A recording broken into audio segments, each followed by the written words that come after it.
when you meet God personally in the way that happened to me in 1965 on that September evening, it so transformed my life that I simply couldn't convince myself this was merely psychological, that I was merely having an emotional experience. It was a reality that imposed itself upon me. The brain is capable of lots and lots of illusory and hallucinatory activity. In fact, that's one of the things that it does best. And what we need to do is keep our wits about us on what it's likely telling us that's really true and what is sort of just a story. In the physical world, people rely upon their senses to experience. We trust this knowledge to show us the truth about the natural world.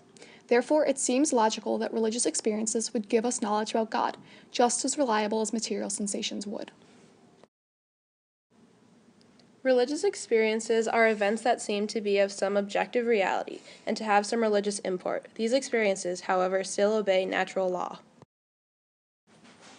Religious experiences aren't just for monks and priests. They can occur anywhere through any medium. Maybe it's a rainbow stretching over the calm, desolate earth that fill you with spiritual fervor, or the light and the uplifting hymns of a church service that seem to connect you with God.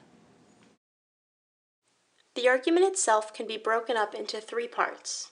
People have experiences that seem to be of God. The best explanation of these experiences is that they are of God. Therefore, it is probable that God exists. Our experiences in the physical world are taken as valid, with the only evidence being physical experience. So it follows that religious experiences should be taken with the same validity. It is natural for people to trust their own experiences and use them to make conclusions.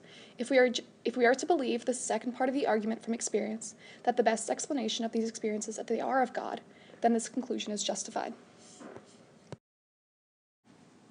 The main weakness to the argument from experience is expressed by Bertrand Russell. He claims that these experiences are invalid because they are caused by abnormal conditions of the body through the hallucination hypothesis. The people who regularly have religious experiences, such as priests or monks, typically lead lives of self-denial and self-discipline. They renounce worldly possessions, repress their physical desires, and live in solitude as part of their faith. All of these factors have been proven to produce hallucinogenic effects similar to that of drugs, which could explain their predisposition to religious experiences. Numerous studies have even shown descriptions of religious experiences to be very similar, if not identical, to drug-induced experiences. Objectors argue that even though people who have religious experiences may do so in abnormal physical states, we cannot discount these events. Philosopher C.D. Broad even argued that maybe to have a religious experience, one must be in an abnormal state. I think it's fairly common in the present intellectual climate for people to think these are very rare, unusual phenomena. It turns out that over half of the people believe themselves to have been directly aware of the presence of God at some times in their lives. Of course, the fact that whatever percentage of the population suppose themselves to be directly aware of God at some time doesn't show that these are genuine, objective experiences. Even though many people have religious experiences, people testify to having many different kinds. One test used to assess the truthfulness of these is looking to see if multiple people have the same or similar experiences. However, in terms of religious experiences, people report having many different sensations. Christians report having a personal God, and Hindu followers report an impersonal God. The variety of experiences that people report weakens the validity of each of them. Why are you not a Christian?